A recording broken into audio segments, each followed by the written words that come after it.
माननीय कोर्ट के आदेश पे मुझे अनुमति मिली है चुनाव प्रचार की और मैं बड़ा फ़ख्र महसूस करता हूँ कि मैं ऐसे देश में रहता हूँ जहाँ के देश का कानून अगर सीएम को भी इजाज़त देता है चुनाव प्रचार की, तो एक आदमी से मुझे जैसे जिसकी कोई हैसियत नहीं है, कोई उसका ग्राउंड नहीं है, मुझे भी मौका मिलता है।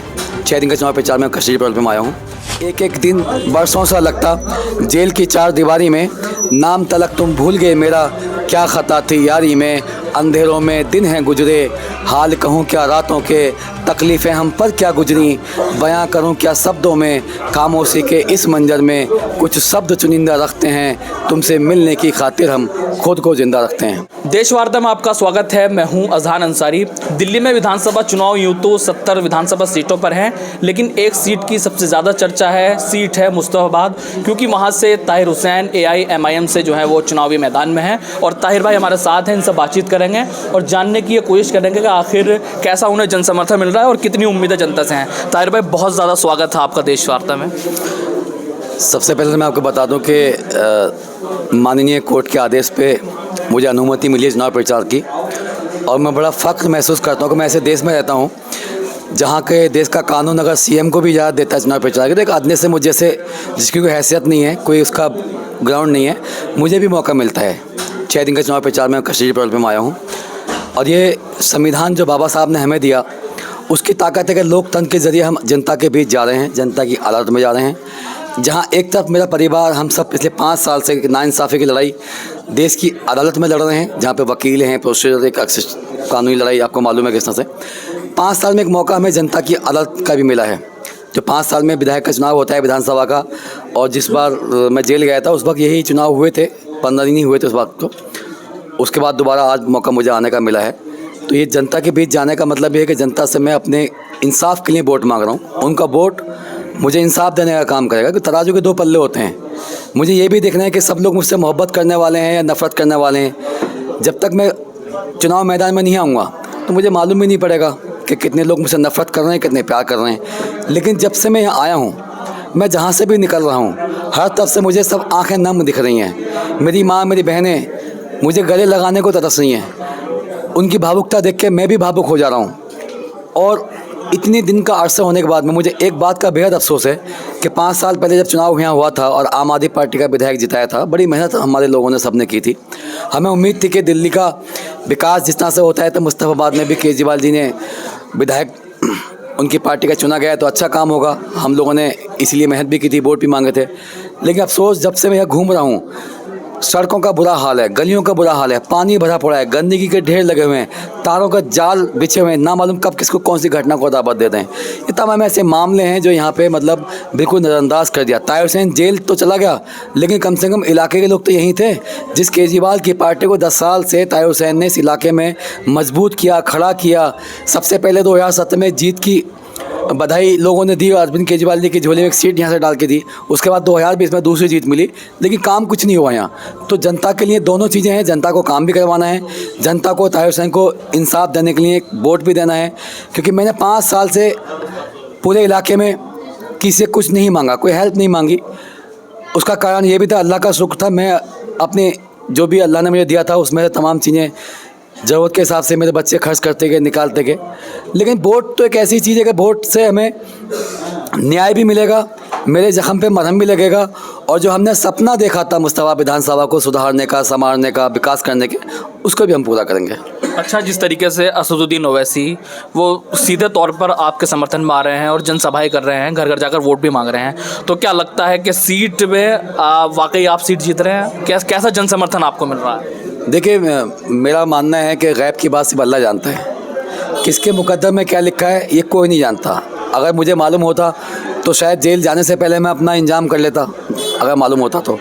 किसके मुकद्दर में जीत लिया अल्लाह तय करेगा, जनता तय करेगी। मेहनत और कोशिश हमारी इतनी है कि शायद ही मुझे इतना कम टाइम मिलने के बाद भी जो आज इस तरह से माहौल खड़ा हुआ है, क्योंकि पिछले 6 महीने से मेरे 20 बच्चे यहाँ लगे हुए थे, मेहनत कर रहे थे, और इस उम्मीद पे थे कि शायद कोई ना कोई हमें, हमारी पार्टी, आम आदमी पार्टी या कोई भी दोबारा से मौका देगी। लेकिन जब सबने साथ छोड़ दिया, पिछले 5 साल पहले आम आदमी पार्टी मुझे बाहर कर चुकी थी, ना मेरी कोई मदद की, ना मेरे कोई साथ दिया, ना कोई कानूनी मदद मुझे दी, बल्कि मुझे यहाँ तक बोला बीजेपी वालों के कहने में कि भाई ताहिर हुसैन अगर उसने उसको गिरफ्तार करो, जेल में डालो, डबल सजा दो। उस वक्त जनता को बहुत बुरा लगा था, बड़ा गुस्सा जनता में था और 2022 में जनता ने आम आदमी पार्टी की जमानत जब्त कराई थी। लेकिन ऐसे माहौल में जहाँ ताहिर हुसैन के साथ कोई नहीं था, जिन लोगों को 10 साल से जो है ताहिर हुसैन ने साथ दिया, सपोर्ट किया, जब उन्होंने साथ छोड़ा तो उस वक्त एक इंसान जो वाकई में मर्द मुजाहिद है, जो सड़क से लेकर संसद तक दलित की आवाज़ उठाता है, वंचित की आवाज़ उठाता है, गरीब के लिए लड़ता है, जुल्म के ख़िलाफ़ लड़ता है, हक़ के लिए लड़ता है, देश की तमाम ऐसी ताकतें हैं नफ़रत करने वाली, उनके खिलाफ़ लड़ता है, जिसका नाम है असदुद्दीन ओवैसी। MIM ने मुझ पर भरोसा जताया, मुझे ये मौका दिया, मैं पार्टी का भी शुक्रगुजार हूँ, सदर साहब का भी शुक्रगुजार हूँ। मेरे जेल में रहने के बाद रोज़ाना उनकी पार्टी के बड़े बड़े नेता यहाँ आते हैं, डोर टू डोर करते हैं, रोज़ जनसभाएँ करते हैं और मेरे लिए वोट मांगते हैं। ये चुनाव अगर देखा जाए तो जनता और पार्टी ही लड़ रही है। मुझे तो मौका मिला है 5 दिन का, मैं तो सलाम कर रहा हूँ, अपनी गलतियाँ कुछ हुई हैं तो उनकी माफ़ी मांग रहा हूँ और लोगों के हालचाल जानने की कोशिश कर रहा हूँ। मुझे कुछ कहना ही नहीं पड़ रहा। जनता सब मुझे एक ही बात कहती है, ताहिर भाई बिल्कुल परेशान मत होना, आपको चुनाव जिता के हम भेजेंगे विधानसभा में। अच्छा, आखिरी सवाल, क्योंकि आपके पास भी समय जो है सीमित है, आपके सामने जो है आम आदमी पार्टी से आदिल खान है, वो भी मुस्लिम चेहरा हैं, और जो कांग्रेस पार्टी से हैं उनके पिता जो हैं वो विधायक रहे हैं, तो क्या लग रहा है चुनाव जीतने में थोड़ी चुनौती नज़र आ रही है? देखिए, बिल्कुल चुनौती नहीं है। मैं आपको बताऊँ, अभी आपकी उम्र कितनी उम्र है आपकी? कितनी होगी आप बताइए। मैं समझता हूँ 25 साल या 30 साल की आपकी उम्र होगी। मैं यहाँ 35 साल से एक चीज़ देख रहा हूँ। जब ये विधानसभा मुस्तफाबाद बनी थी पहली बार, तो लोगों का सपना था कि यार एक विधानसभा नई बनी है, इसमें हमारे किसी लोकल प्रत्याशी को टिकट मिलेगा। आज इस विधानसभा में लगभग 2,70,000 वोटर हैं, लेकिन ना तो कांग्रेस पार्टी को, ना आम आदमी पार्टी को, ना किसी और को, इन 2,70,000 वोटर्स में एक भी हमारी बहन, एक भी हमारा भाई उन्हें इस काबिल नहीं लगा कि इस विधानसभा का रहने वाले व्यक्ति को, जिसके बुजुर्ग यहाँ रहे हों, जिसके बच्चे यहाँ पैदा हुए हैं, उसको प्रत्याशी बना के भेज दें। पिछले 2015 चुनाव में बीजेपी जीती थी, 2015 के चुनाव में। उससे पहले हसन भाई यहाँ के विधायक थे। हम मानते हैं उस वक्त यहाँ के लोग कमज़ोर थे, मकान नहीं थे, गरीब थे, मजदूर थे, बहुत ज़्यादा सक्षम नहीं थे। लेकिन 2015 के बाद अल्लाह का शुक्र है, मैं इलाके में घूम रहा हूँ, क्या शानदार बिल्डिंगें बनी है, क्या शानदार मकान बने हैं, कितने शानदार लोगों के कारोबार चल रहे हैं, एक से एक बढ़ के यहाँ पे लोग हैं। लेकिन ना कोई खर्चे में कमी करने वाला यहाँ पर है, ना मेहनत करने में कोई कमी रखता है। फिर भी कांग्रेस पार्टी ने परिवारवाद वाला मामला, यानी हसन भाई के बेटे को टिकट दे दिया, जबकि 5,000 वोट में सिमट गए थे 2015 में। वो हाजी यूनुस को लड़ाया था उस टाइम लक्ष्मीनगर से, वो लक्ष्मीनगर रहते हैं, चुनाव यहाँ से लड़ लिया आम आदमी पार्टी से, इसलिए कोई बात नहीं। लोगों ने कहा भी तो हक बनता है उनका, उस टाइम हार गए थे, 2000 में जिता दिया, 2020 का चुनाव हुआ तो उस टाइम जिता दिया। आज 2025 चुनाव जब आता है, फिर वही गलती दोनों पार्टियों ने करी। अगर आम आदमी पार्टी के विधायक ने काम किया होता तो प्रत्याशी बदलने की जरूरत नहीं थी। अब उन्होंने आज़ादपुर मंडी से अपने कहाँ से लाके भेज दिया, जिसे कोई जानता भी नहीं, पहचानता भी नहीं। तो मुश्तबा का चुनाव 3 मुद्दों पर लड़ा जा रहा है। पहला मुद्दा यहाँ इंसाफ की लड़ाई है, दूसरा मुद्दा यहाँ अपना पराया कौन है इसकी पहचान करना है, तीसरा मुद्दा यहाँ विकास का है, जो सब सरकार ने आज तक कोई काम नहीं किया। या तो मुसलमान को हिंदू से डराया, या हिंदू को मुसलमान से डराया और सरकार बना ली, मुख्यमंत्री बन गए। जनता वहीं की वहीं है। ताहिर हुसैन यहाँ पिछले 30 साल से सबका जाना पहचाना है।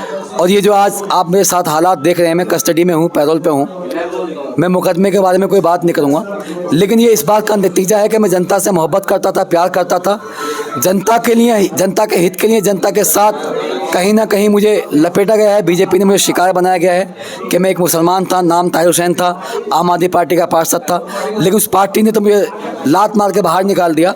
आज जनता के बीच में आया हूँ कि ऐसे मौके में आपका क्या कहना है। अब मुझे उम्मीद है जनता मेरे चुनाव जिताएगी भी, लड़ा तो रही है, इंशाल्लाह जिताएगी, बाकी तकदीर है अल्लाह की मर्जी। अच्छा, मेरा आखिरी सवाल, जिस तरीके से आप 5 साल करीब अब आप जो हैं घर से दूर हैं, अपनों से दूर हैं, तो कैसा आपको, मतलब क्या अनुभव रहा, अगर थोड़ा सा आप साझा कर पाएँ, कैसा अपनों से दूर कैसा महसूस होता था आपको? आपने बहुत ही ज़्यादा ऐसा गंभीर सवाल मेरे से पूछ लिया, बड़ी मुश्किल से मुझे अभी मैं मतलब आपको ठेस पहुंचाना नहीं चाहता, ठीक है, से निकला था। हाँ, मैं बताता हूँ, जेल में बस 2 बातों में बोल रहा हूँ कि एक दिन बरसों सा लगता।